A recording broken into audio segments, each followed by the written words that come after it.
You know, prior to the presidency of Joe Biden, in the last several hours before Trump was to leave his office as the president, and I tell you, the night before, I was actually counting the hours, and people were looking at me at work. I'm being like, yes, yes, 14 hours and 22 minutes before Donald Trump leaves office.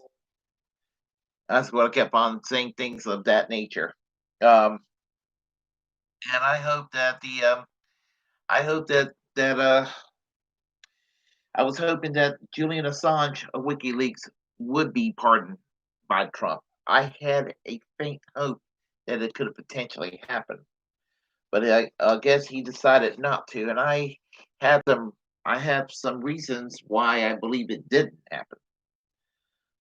So, while overall the Trump presidency was mostly disappointing, as is most presidents, regardless of political parties, I had a glimmer of hope that Donald Trump would perhaps kind of do the right thing and pardon Julian Assange.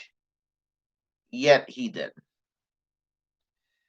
This was a setback for the First Amendment, even though he's an international figure. It's a setback for freedom of the press, free speech rights, and this is something that should concern us all.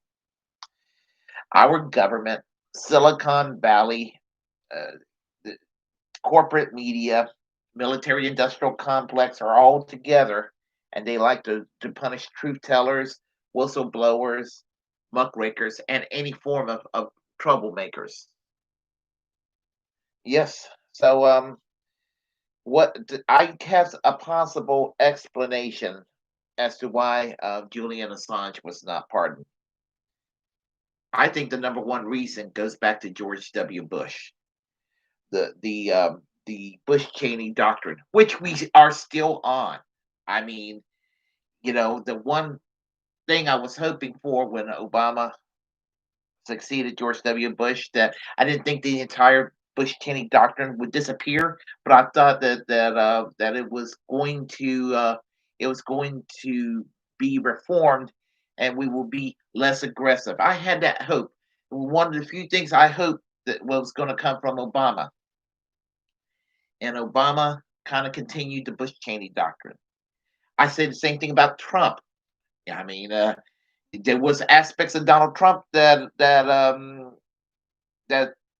I wouldn't have said likable, but could tolerate. And was sort of hoping that with the antagonism between Trump and the Bush family and the way the establishment were doing shit, I was hoping that maybe there would have been perhaps a humbler foreign policy, since Trump was more of a paleocon instead of a neocon. And unfortunately, that didn't take place either. So I think it was George W. Bush, Dick Cheney, the neocons, military industrial complex. They did not want it to happen. So I think that was part of it. The establishment Republicans, right? And I'm talking about those who were loyal to Trump that may not like what Trump stood for 100%, and even the never Trumper Republicans. The Mitt Romneys, the John Kasich's, of course. You know, uh, People like that. They kind of held kind of tied his hands down in that regard.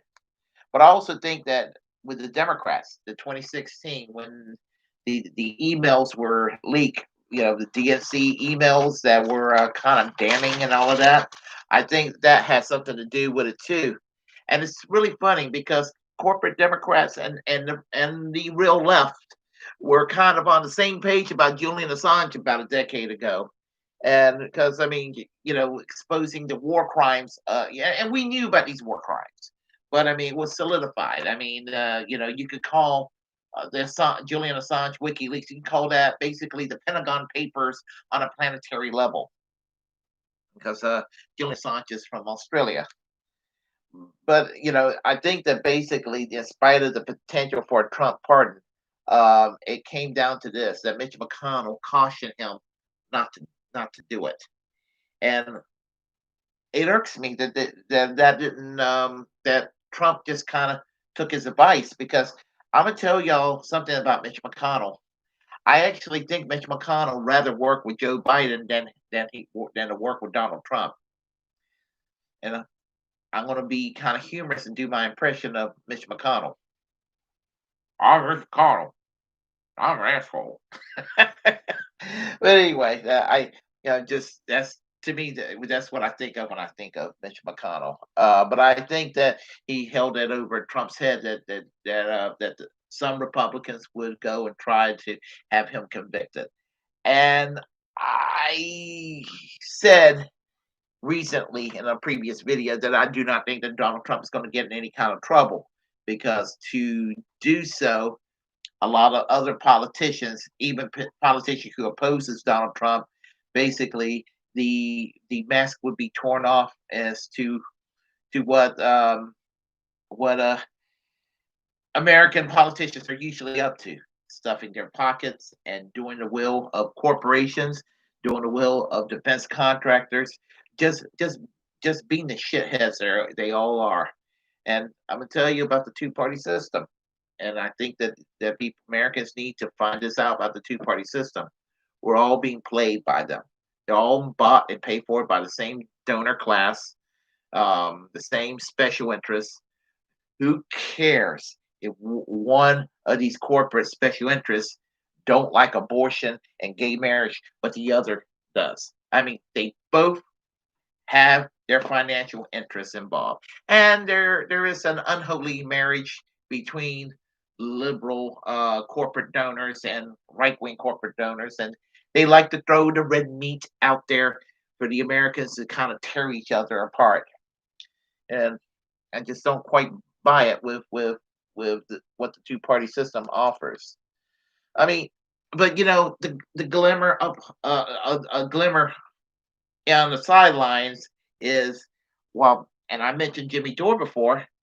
While everybody gets on Jimmy Dore's case for being on Tucker Carlson, he convinced Tucker Carlson that Julian Assange needs to be freed. Now, I don't agree, obviously, with Tucker Carlson on most issues, but the thing about it is, if you can kind of convince somebody who you're politically opposed to take a position that is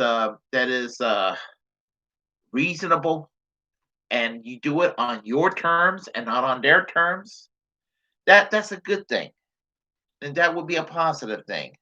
I mean, good luck in trying to get Sean Hannity or Mark Levin or any other goons from Fox News to go and favor Julian Assange being freed. I don't like Sarah Palin, but even Sarah Palin realized her position on Julian Assange a decade ago was very wrong.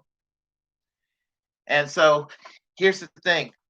I hope, and I can, and this is like talking to a brick wall saying this, but I hope that Joe Biden or eventually Kamala Harris will pardon Julian Assange. But I actually think it's less likely, and it's sad that, and I hope that he does not get extradited to the United States. What Judge Barrister did in the UK was the right thing, to refuse to have Julian Assange extradited to the United States, because you're a political prisoner. They're out to get you. Whether you're in Guantanamo Bay or even in the mainland United States. Look what happened to that Epstein guy. I think he was suicided, not murdered.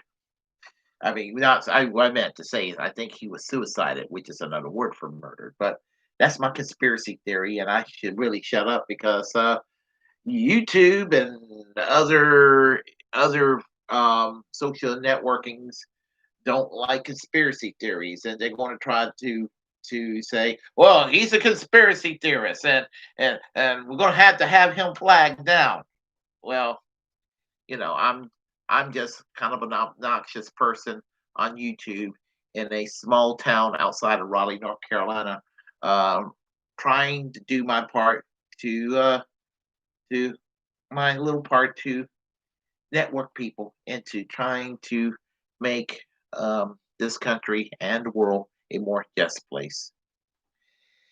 If you like what you heard, press like and comment. If you were absolutely just, I don't know, just kind of spitting bullets over my words, comment anyway. We'll have a conversation.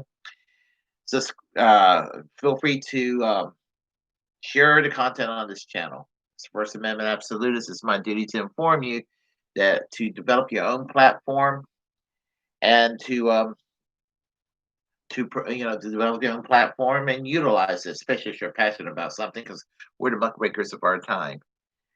And most importantly, hit that subscribe button. And until next time, peace. And Bernie Sanders for president in the year 2024. And hello to everybody on the live chats.